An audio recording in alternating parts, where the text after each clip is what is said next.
mucho más importantes. Y no me referiré necesariamente o exclusivamente a eso de no sentirse bien frente a ciertas cosas o cuando enfrenta ciertas situaciones. Alguien le preguntó a una señora, ¿qué hace usted cuando se encuentra en un basurero emocional? Y ella contestó, pues para olvidarme del asunto, voy y me compro un sombrero. Su esposo, al escuchar decir eso, hizo el siguiente comentario. Ahora me explico por qué tus sombreros son tan raros. Hay ocasiones en que nos desanimamos cuando no estamos felices acerca de algo o de alguien. O cuando perdemos el trabajo o tenemos un accidente de tránsito. O cuando alguien nos dice algo negativo sobre nosotros. Pero no me refiero a esto. Hablo de la depresión, ese profundo sentimiento de desesperación que a veces puede convertirse en algo terrible y horrible. Es un asunto que envía gente a los hospitales o causa que las personas simplemente desaparezcan de su círculo social. En ocasiones, cuando nos sentimos mal, es como si estuviéramos en una tormenta. Llega y se va. Pero la depresión es como una neblina que está constantemente presente, bloqueando el sol que trata de llegar a nuestras vidas. Y quiero que piense conmigo primero en lo que voy a llamar el serio problema de la depresión. Ahora sí, veamos el Salmo 42:5. ¿Por qué te abates, oh alma mía, y te turbas dentro de mí? El rey David escribió estas palabras. Y él estaba deprimido, y estaba hablando consigo mismo. Hago un breve paréntesis aquí para informarle que el Instituto Nacional de Salud Mental reportó que la depresión es, tristemente, un negocio de más de $1 billón anuales. O sea, lo que la gente gasta para ser tratada de depresión. Y en lo que yo investigué para preparar este mensaje, descubrí que hay millones de norteamericanos que sufren de depresión, y supongo que esa es una lamentable realidad en todos los países del mundo. ¿Sabe usted que es muy difícil animar a una persona que sufre de depresión? Tal pareciera que nada le hace sentir mejor. Por eso digo que la depresión es un problema serio, y quiero compartir con usted una lista que encontré que describe lo que es la depresión. Esta lista le revelará si usted o un miembro de su familia o algún amigo sufre los efectos de la depresión. La depresión es un sentimiento de pasividad y apatía, un continuo estado de tristeza, una actitud de que nada está bien, o peor aún, nada vale la pena. Es un constante estado de desesperanza, un sentimiento de que a nadie le importo, o nadie me entiende, nadie me acepta. Es vivir en un constante estado de preocupación y de ansiedad. Eso es depresión. ¿Quiere saber si usted está deprimido? Aquí está la lista para que se haga una honesta evaluación. Ha perdido toda iniciativa. Tal vez súbita o lentamente usted siente que quiere tirar la toalla. Siente repentinos deseos de llorar sin causa aparente. Se despierta de pronto por la noche y ya no puede volver a dormir.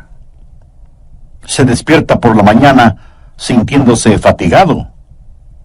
Siente dolores no bien definidos en todo su cuerpo. Se encuentra a veces pensando en su propia muerte o con pensamientos suicidas. ¿Alguna vez suspira incesantemente o como si algo pesado le oprimiera el pecho? ¿Ha llegado al punto de no confiar en su propio juicio y le es un verdadero problema el tomar alguna decisión? Se vuelve a veces irritable y choca o pelea fuertemente con otros sin ninguna razón aparente. Está consciente de que nada, absolutamente nada le entusiasma. Permítame aclarar que esa no es mi lista. Pero estoy seguro que es la lista de alguien. Amigo, esa es la depresión de alguien que está deprimido o deprimida. Y a lo mejor alguno de quienes me escucha dirá, pastor, ese mensaje no es para mí porque yo no estoy deprimido. Felicitaciones. Pero sabe, alguien que usted conoce lo está. Y usted puede ayudar a ese alguien. ¿Está seguro o segura que usted no necesita ayuda en esta área? ¿Cómo puede levantarse cuando está caído? La depresión es una enfermedad mortal que manda a mucha gente a los hospitales y a otros a la tumba. Es la tercera causa de mortalidad en ciertas categorías y edades. Aquellos que hemos estado en el ministerio el tiempo suficiente, sabemos cuando vamos a una tumba a enterrar a un cónyuge, que no pasará mucho tiempo sin que tengamos que enterrar al otro. Y si usted me dice, oh, eso pasa con los incrédulos porque no saben lo que nosotros sabemos. Permítame decirle algo. Los hijos de Dios no son inmunes a la depresión. Moisés, ese gran líder del pueblo de Dios, experimentó tal estado de depresión que le pidió a Dios que lo matara. Jonás, poderoso profeta de Dios, también le pidió a Dios que le quitara la vida. Y Elías, sentado bajo la sombra del árbol, deseaba más bien estar muerto. El apóstol Pablo habla de sí mismo en su estado de depresión o de desesperación por estar vivo. Y Juan el Bautista estuvo en un calabozo. No una mazmorra literal, sino en un calabozo de desesperación. Juan el Bautista, el heraldo del Señor Jesucristo, llegó a dudar si Jesús era el Mesías. Y en las páginas de la historia encontramos que grandes hombres sufrieron depresión. Quienes predicamos la palabra de Dios, pensamos que Carlos Spurgeon fue uno de los más grandes predicadores que han existido. Pero este gran hombre lleno de viveza y calor humano tuvo períodos de depresión. Y en el área de la política, Winston Churchill fue el gran estadista que tuvo que dirigir Inglaterra durante la Segunda Guerra Mundial. Indiscutible líder, a veces tenía ataques de depresión tan grandes que no atendía a nadie en su oficina. Y él se refería a la depresión como el gran perro negro que me tiene entre sus fauces. Cuando el rey David en el Salmo 42:5 dice, ¿por qué te abates, oh alma mía, y te turbas dentro de mí? Exteriormente, cuando esto sucedió, él tenía la razón de estar deprimido. Perdió a su hijo Absalón, a quien amaba profundamente, a pesar de que Absalón se sublevó contra su padre, lo traicionó, trató de arrebatarle el reino, y David tuvo que huir para salvar su propia vida. Luego Absalón muere trágicamente. En 2 Samuel 18:33 leemos, entonces el rey se turbó y subió a la sala de la puerta y lloró, y yendo decía así, hijo mío, Absalón, ¿quién me diera que muriera yo en lugar de ti? Absalón, hijo mío, hijo mío. David huyó para salvar la vida. Él debía ser el rey. Pero perdió su fortuna, perdió su hogar, perdió su poder, perdió todo respaldo financiero. Y como si todo esto fuera poco, David pecó contra Dios. Cometió un horrible, terrible pecado que le costó la vida a su tierno hijo. Y luego su hija fue violada por su propio hermano. Y tuvo una esposa que fue asaltada sexualmente. Y ahora su hijo rebelde, Absalón, había encontrado la muerte en forma trágica. La nación sobre la cual David se suponía que era rey estaba en turbulencia. Así que exteriormente David tenía toda la razón para estar deprimido. Las cosas no podían estar peor que lo que estaban. ¿Por qué te abates, oh alma mía, y te turbas dentro de mí? Este salmo es un caso clínico de depresión. En primer lugar, David tuvo lo que yo llamo sequedad espiritual. Miremos, por favor, los primeros 2 versos de este Salmo 42. Como el ciervo brama por las corrientes de las aguas, así clama por ti, oh Dios, el alma mía. Mi alma tiene sed de Dios, del Dios vivo. ¿Cuándo vendré y me presentaré delante de Dios? David está sediento de Dios, pero siente como que si Dios estuviera lejano. David se siente como un ciervo rodeado por una jauría de perros de caza. Siente su sequedad espiritual, siente el temblar de su alma y piensa que a lo mejor Dios ya se olvidó de él. Mire lo que dice en el verso 9. Diré a Dios, roca mía, ¿por qué te has olvidado de mí? David está sediento de Dios, pero Dios parece que estuviera a años luz de distancia. ¿Dónde estás tú, Dios? ¿Por qué te has olvidado de mí? Sequedad espiritual. Dios no se había olvidado de él. Ese no es el punto. Y el rey continúa su lamento en el verso 3 diciendo, fueron mis lágrimas mi pan de día y de noche. Y aquí me imagino a David llorando incontrolablemente, este poderoso hombre de Dios, ahora llorando como una criatura. Todos tenemos momentos de tristeza, pero no siempre de llanto incontrolable, aunque puede ser así. Eso es un signo de depresión. No es como una lluvia de verano que cae y desaparece rápidamente, sino que es más bien como una neblina continua durante...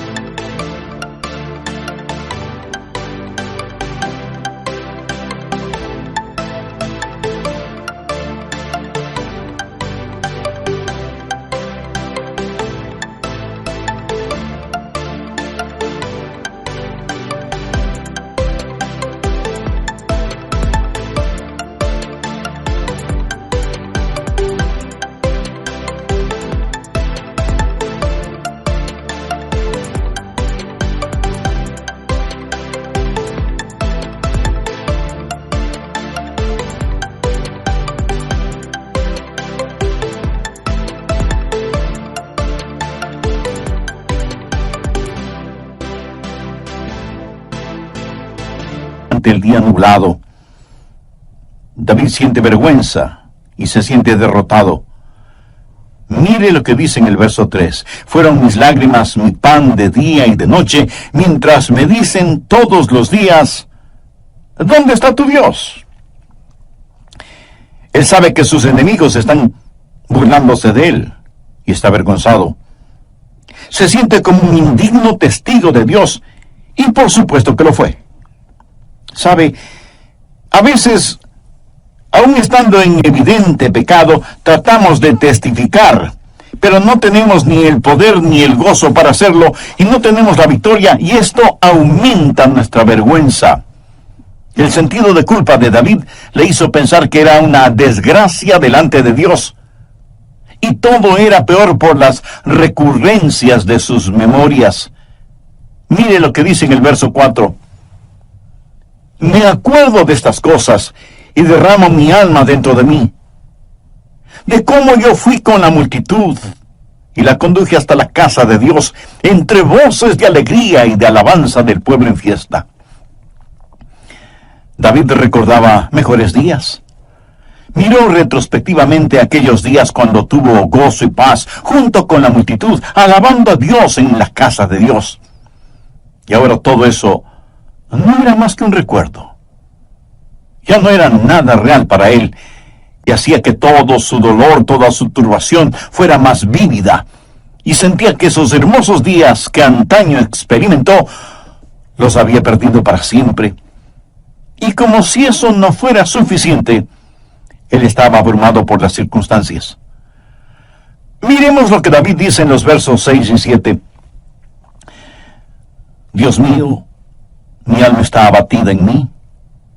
Me acordaré, por tanto, de ti desde la tierra del Jordán, y de los hermonitas desde el monte de Mizar. Un abismo llama a otro a la voz de tus cascadas. Todas las ondas y tus olas han pasado sobre mí. El río Jordán es llamado el río de la muerte. La palabra Jordán literalmente significa descenso y juzgamiento. Comienza en el monte Hermón, que está casi a 3.000 metros sobre el nivel del mar, y desciende por un tortuoso camino hacia el Mar Muerto. El Mar Muerto está a casi 450 metros por debajo del nivel del mar. Y el río Jordán fluye hacia el Mar Muerto para no volver a aparecer. Así que, en la tipología bíblica, Jordán ha sido la representación de muerte y desesperación.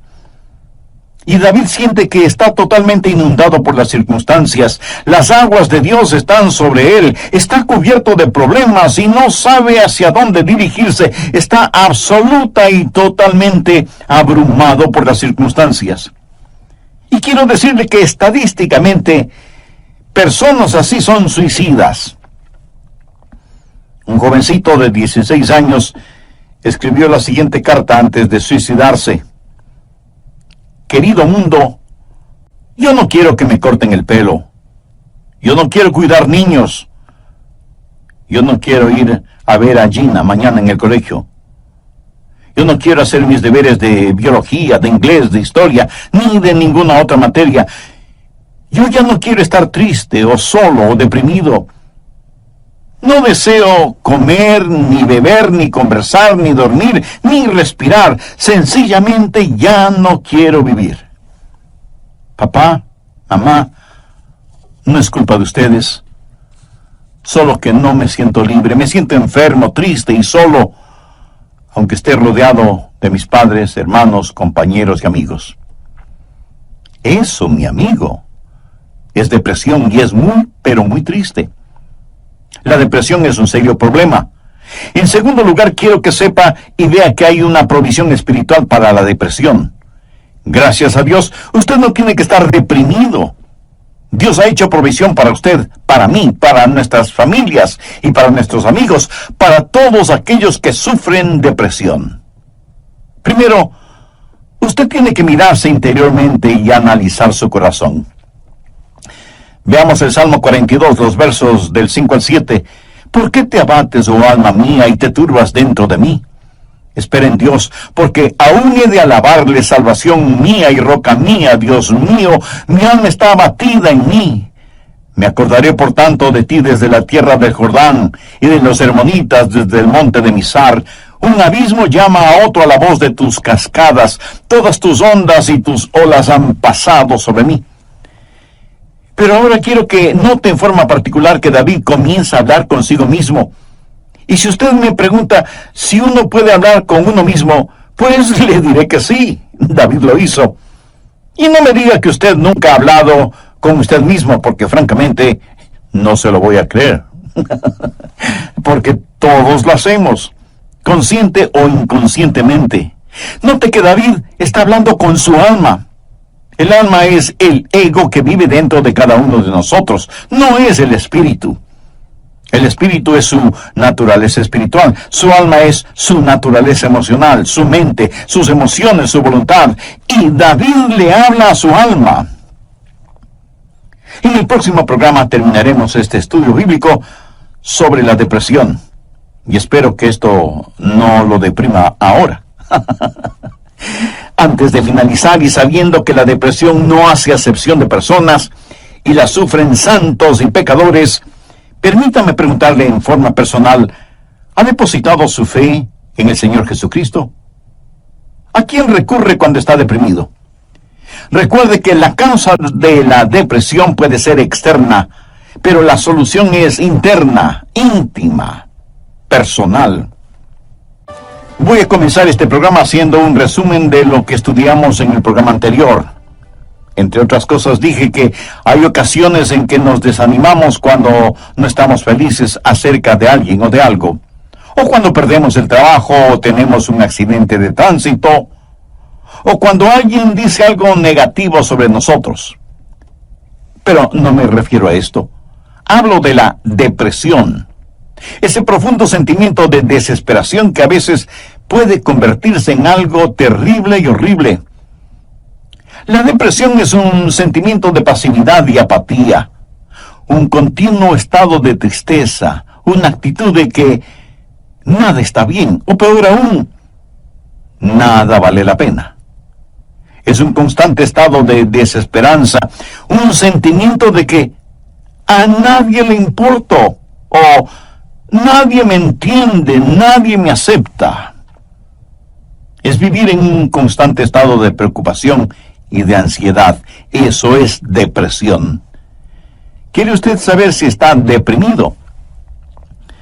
Aquí está la lista para que se haga una honesta evaluación. Ha perdido toda iniciativa. Tal vez súbita o lentamente usted siente que quiere tirar la toalla. Siente repentinos deseos de llorar sin causa aparente. Se despierta de noche y ya no puede volver a dormirse. Se despierta por la mañana sintiéndose fatigado. Siente dolores no bien definidos en todo su cuerpo. Se encuentra a veces pensando en la propia muerte, la suya, o con pensamientos suicidas. ¿Alguna vez suspira incesantemente o como si algo pesado le oprimiera el pecho? Ha llegado al punto de no confiar en su propio juicio y le es un verdadero problema el tomar alguna decisión. Se vuelve a veces irritable y choca o pelea fuertemente con otros sin ninguna razón aparente. Está consciente de que nada, absolutamente nada le entusiasma. Y si usted me dice, eso pasa con los incrédulos porque no saben lo que nosotros sabemos. Permítame decirle algo, los hijos de Dios no son inmunes a la depresión. Moisés, ese gran líder del pueblo de Dios, experimentó tal estado de depresión que él le pidió a Dios que lo matara. Jonás, poderoso profeta de Dios, también le pidió a Dios que le quitara la vida. Y Elías, sentado bajo la sombra de un árbol, deseaba más bien estar muerto. El apóstol Pablo habla de sí mismo y su estado de depresión o de desesperación por estar vivo. Y Juan el Bautista estuvo en un calabozo, no una mazmorra literal, sino en un calabozo de desesperación.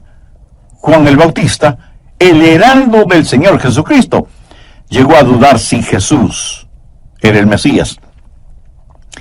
Y en las páginas de la historia encontramos que grandes hombres sufrieron depresión.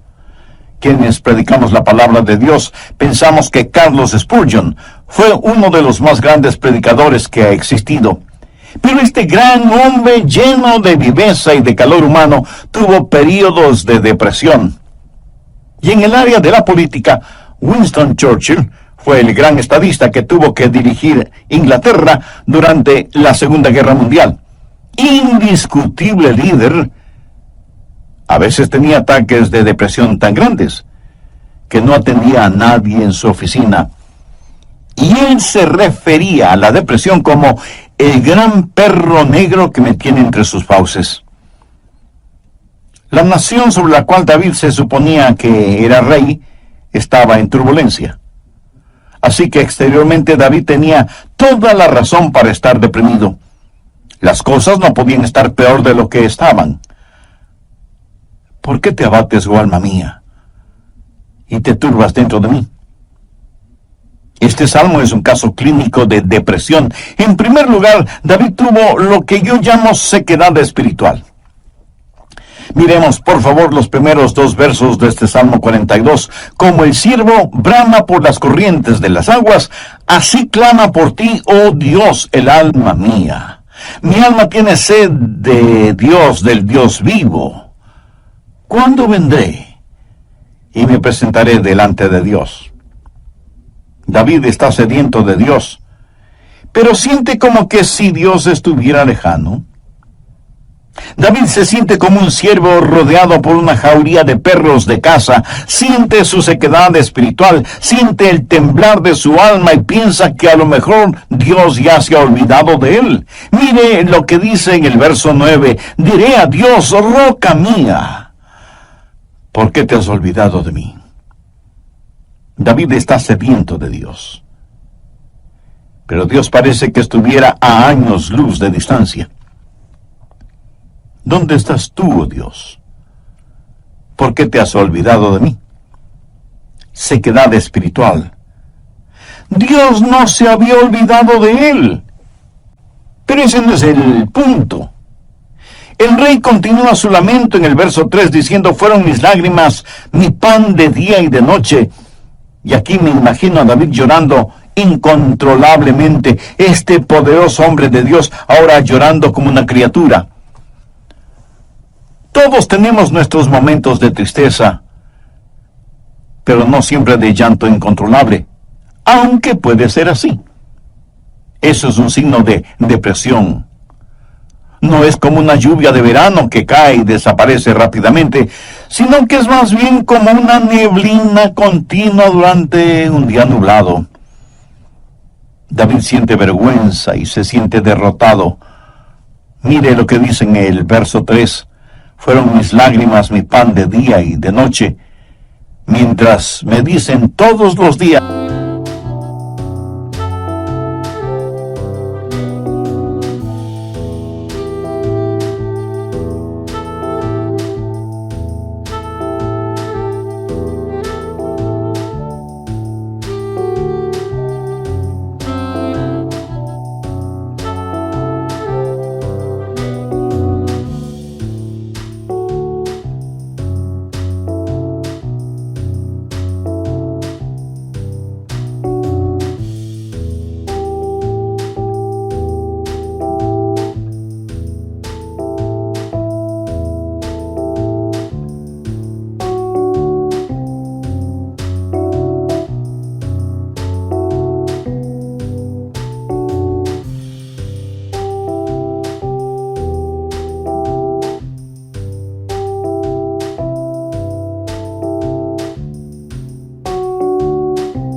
¿Dónde está tu Dios?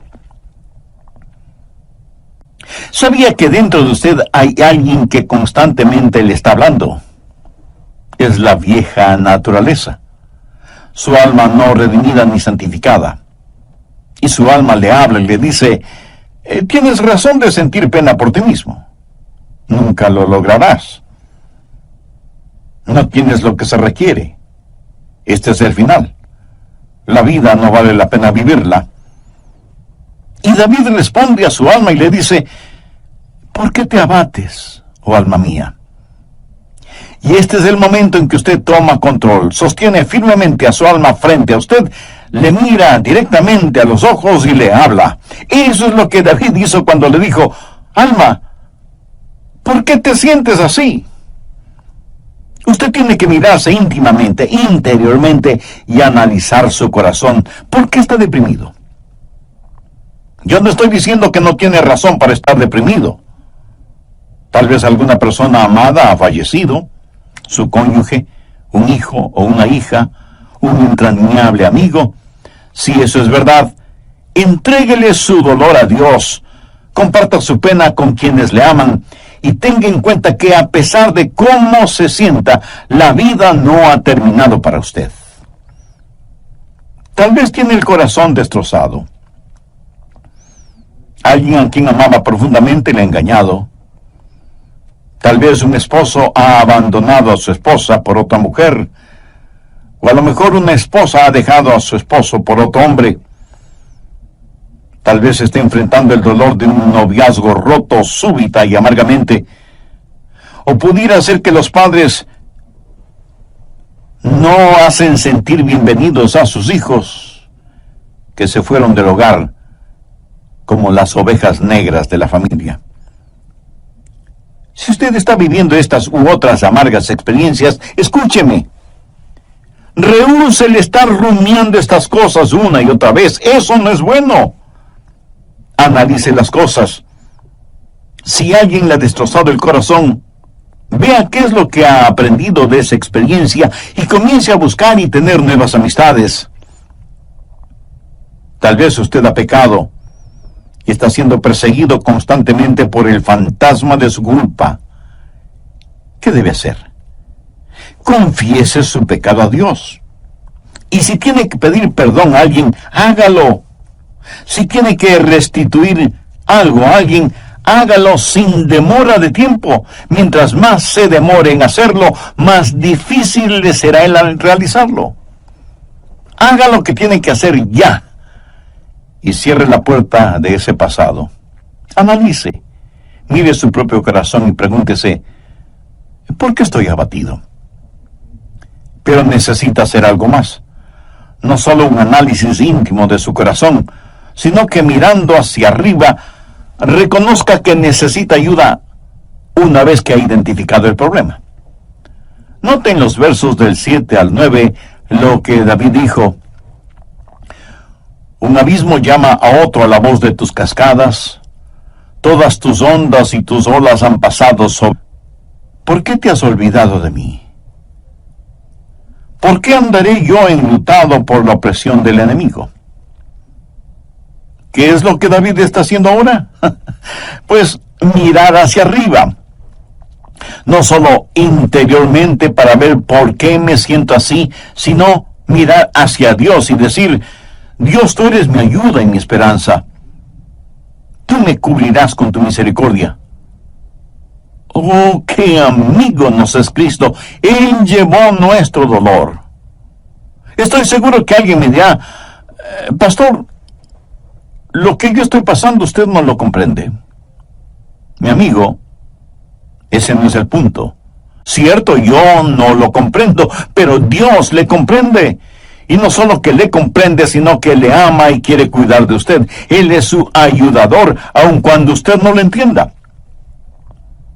El doctor Warren Wiersbe fue un gran maestro bíblico, y él dijo que la vida no es un problema que debe ser resuelto, sino un misterio que debe ser vivido.